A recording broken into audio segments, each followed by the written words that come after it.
Hello everyone, welcome two hours channel T20 banking. और आज हम लोग अपना जो रीजनिंग का जो चल रहा है, क्या बोलते हैं उसको, जो क्लासेस हम लोग के चल रहे हैं। तो पिछले क्लासेस में मैंने डिस्कस किया था आप लोगों का रिवर्स इनइक्वालिटी प्री लेवल का। तो आज हम लोग स्टार्ट करने वाले हैं मेंस लेवल से।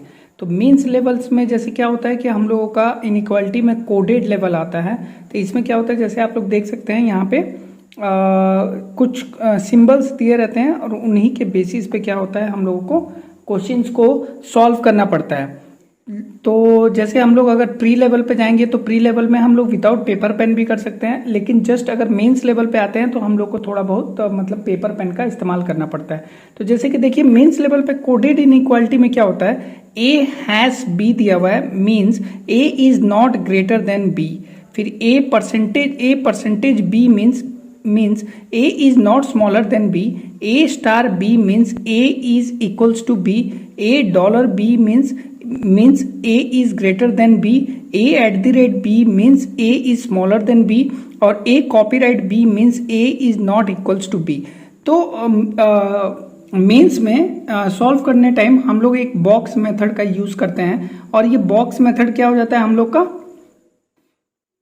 बॉक्स मेथड में हम लोग क्या करते हैं कि सारे जो हमारे जो सिंबल्स होते हैं उसको हम लोग रिप्रेजेंट कर देते हैं। उसके बाद से जो भी हमारे जो भी सिंबल्स का जो भी कोडेड फॉर्म दिया हुआ है उसको हम लोग क्या करते हैं, रिप्रेजेंट कर देते हैं। जैसे कि यहाँ पे ग्रेटर देन है तो A dollar B means A is greater than B, तो ए ग्रेटर देन का सिंबल यहाँ पे रिप्रेजेंट कर दिया।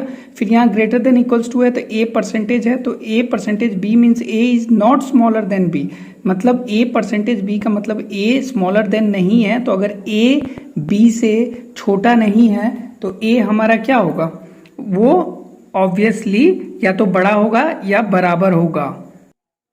तो अभी यहाँ पे हम लोग का आया है नेक्स्ट इक्वल्स टू। तो यहाँ पे equals to A star B means A is equals to B.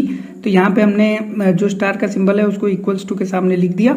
और उसके बाद से फिर हमारा ये स्मॉलर देन का सिंबल आ रहा है, तो स्मॉलर देन को चेक करना है किस में आ रहा है, हमारा एट द रेट में। तो एट द रेट में A at the rate B means A is smaller than B, इसका मतलब ए क्या है, बी से छोटा है। तो और यहाँ स्मॉलर देन इक्वल्स टू आ रहा है, तो इसका मतलब ये हमारा होगा हैश पे जा रहा है, तो means A is not greater than B.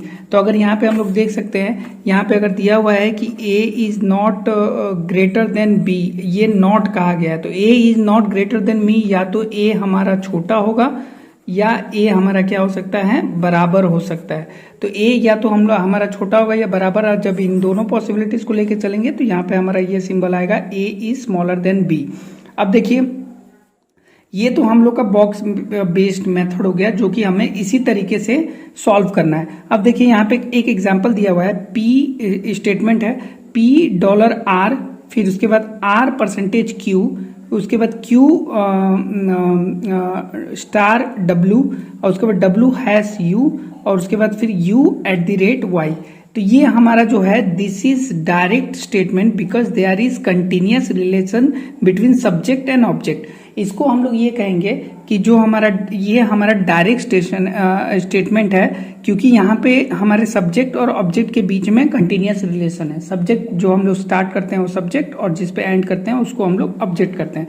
अब रीजनिंग में क्या होता है, in reasoning we choose directly left to right. अगर हमको लेफ्ट से लेके, ये लेफ्ट साइड हो गया, लेफ्ट से राइट की तरफ जाना है, जैसे अगर हम लोग ये लेफ्ट हो गया और लेफ्ट से अगर हमको राइट तक जाना है, तो मेंस इनइक्वालिटी में मेंस का इनइक्वालिटी में हम लोग क्या करते हैं, डायरेक्ट चूज कर लेते हैं। जैसे फॉर एग्जांपल यहाँ पे पी डॉलर डब्लू दिया हुआ है, इसका मतलब अगर हम लोग यहाँ पे लेते हैं पी डॉलर डब्लू का मतलब डॉलर का वैल्यू क्या है, यहाँ पे ग्रेटर देन है, तो पी बड़ा है डब्लू से। उसके बाद फिर आर स्टार यू दिया हुआ है, तो आर बराबर है यू के, और उसके बाद डब्लू हैश वाई दिया हुआ है, तो ये हमारा डब्लू हो गया स्मॉलर देन इक्वल्स टू हमारा हो गया y। अब इतनी सारी चीजें दी हुई हैं। अब देखिए ये तो हम लोगों ने प्री लेवल पे कर लिया है इसको, लेकिन अगर इसको मेंस लेवल पे अगर हम लोग इसको सॉल्व करेंगे तो देखिए क्या होगा। जैसे यहाँ पे डॉलर की वैल्यू, तो ये जैसे ये स्टेटमेंट मैंने बताया है कि जब डायरेक्ट स्टेटमेंट दिए रहते हैं, लेफ्ट से राइट तक दिया रहता है, तो हम लोग डायरेक्ट चूज करते हैं। चूज करने का मतलब ये हुआ कि ये P से हम लोग W तक जा रहे हैं, तो ये PRR यहाँ तक जा रहे थे। इसके बीच में हमारा कितने सिंबल आ रहा है, डॉलर, परसेंटेज और स्टार। तो डॉलर डॉलर डॉलर यहाँ पे है, परसेंटेज हमारा ये है और स्टार हमारा ये है। तो हम लोग अच्छी तरीके से जानते हैं कि ये ग्रेटर देन इक्वल्स टू और इक्वल्स टू में हमेशा हमारा ग्रेटर देन आता है। तो ये हमारा क्या आएगा, डॉलर आएगा। ऑटोमेटिकली हम लोग देख लेंगे कि यहाँ पे हमारा डॉलर आएगा, तो इसको हम लोग क्या करेंगे, राइट कर देंगे। उसके बाद आर से यू तक जब जा रहे हैं तो हमारा स्टार आ रहा है, तो आर से और यू तक जा रहे हैं तो हमारा क्या आ जा रहा है, स्टार आ जा रहा है। तो परसेंटेज स्टार हैश, तो परसेंटेज हमारा यहाँ पे है, ये दिख रहा होगा आपको, और उसके बाद स्टार आ जा रहा है, फिर हैश। इसका मतलब हमारा क्या, ऑपोजिट सिंबल यहाँ पे आ जा रहा है। जब ऑपोजिट सिंबल आता है तो क्या हो जाता है, हम लोग का डाउटफुल हो जाता है, जो कि मैंने पिछले क्लासेस में आप लोग को बताया था। तो जब डाउटफुल हो जाएगा तो स्टार हम लोग कंफर्म नहीं कर सकते, तो ये यहाँ पे गलत हो जाएगा। फिर डब्ल्यू हैश वाई दिया हुआ है, तो डब्ल्यू और वाई के बीच में हैश और एट द रेट आ रहा है, हैश और एट, तो W और Y के बीच में हैश और हमारा एट द रेट आ रहा है। तो यहाँ पे हैश आ रहा है, यहाँ एट द रेट, तो हैश और एट द रेट मतलब स्मॉलर देन और स्मॉलर देन इक्वल्स टू में हमारा स्मॉलर देन आना चाहिए, लेकिन यहाँ पे क्या आ रहा है, हैश आ रहा है। तो इसका मतलब हमारा, जैसे हमारा ये रूल है, स्मॉलर देन और स्मॉलर देन इक्वल्स टू में हमारा स्मॉलर देन आता है, लेकिन यहाँ पे वैल्यू क्या दी हुई है, हैश दी हुई है, तो यहाँ पे हमारा ये भी क्या हो जाएगा, गलत हो जाएगा।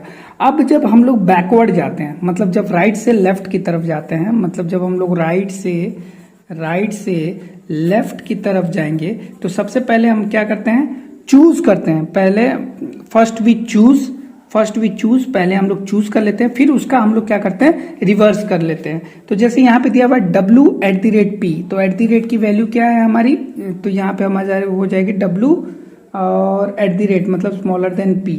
उसके बाद Q डॉलर P, तो डॉलर की वैल्यू है हमारी ग्रेटर देन, तो Q डॉलर P।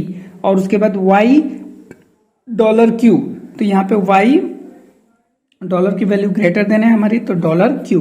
अब यहाँ पे जब देखिए W eight the rate P, तो W eight the rate W यहाँ पे है हमारा और P तक जाना है, ठीक है, W और P तक। यहाँ देखिए, यहाँ एट द रेट दिया है, लेकिन यहाँ W से P के बीच में कहीं पे भी एट द रेट नहीं दिया है। एक हमारा स्टार दिया हुआ है, एक हमारा परसेंटेज दिया हुआ है और एक हमारा डॉलर दिया हुआ है। तो सबसे पहले हम लोग क्या देखेंगे, यहाँ पे देखिए चूज करना है। पहले क्या करना है, अगर लेफ्ट से राइट की तरफ मतलब पीछे से आगे की तरफ जा रहे हैं, तो सबसे पहले star percentage eight the rate, तो स्टार हमारा इक्वल्स टू, परसेंटेज हमारा ग्रेटर देन इक्वल्स टू और एट द रेट मतलब हमारा ग्रेटर देन। तो इन तीनों में जब हम चूज करेंगे, तो जैसा मैंने पहले ही बताया, तीनों में क्या आएगा, हमारा ग्रेटर देन आएगा, इसका मतलब डॉलर आएगा।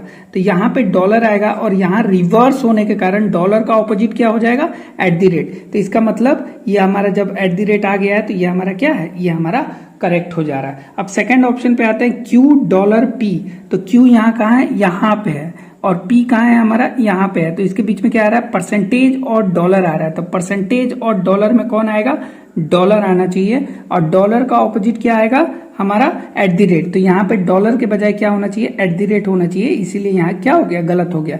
उसके बाद Y डॉलर Q, अब Y कहाँ है हमारा, Y यहाँ पे है, और यहाँ से अगर हम Y यहाँ पे है और Q तक जाते हैं, Q यहाँ तक है, तो इसमें हमारा क्या आ रहा है, इसमें हमारा एट द रेट हैश और स्टार आ रहा है। तो एट द रेट हैश और स्टार, तो स्मॉलर देन इक्वल्स टू, और स्टार में हमारा क्या आएगा, एट द रेट आएगा। और पहले तो हम लोग चूज कर लिए कि एट द रेट आएगा, फिर उसके बाद एट द रेट का उल्टा करेंगे डॉलर, तो इसका मतलब यहाँ पे ये आ रहा है, इसका मतलब ये हम लोग का आंसर सही है। यहाँ पे मेन चीज ये होता है कि जब हम लोग लेफ्ट से राइट मतलब इधर से इधर की तरफ जब हम लोग चूज करेंगे तो डायरेक्ट चूज कर लेंगे, और जब राइट से लेफ्ट की तरफ जाएंगे तो पहले हम लोग चूज करेंगे, मतलब कंपेयर करेंगे, कंपेयर करके फिर उसका जस्ट ऑपोजिट कर देंगे।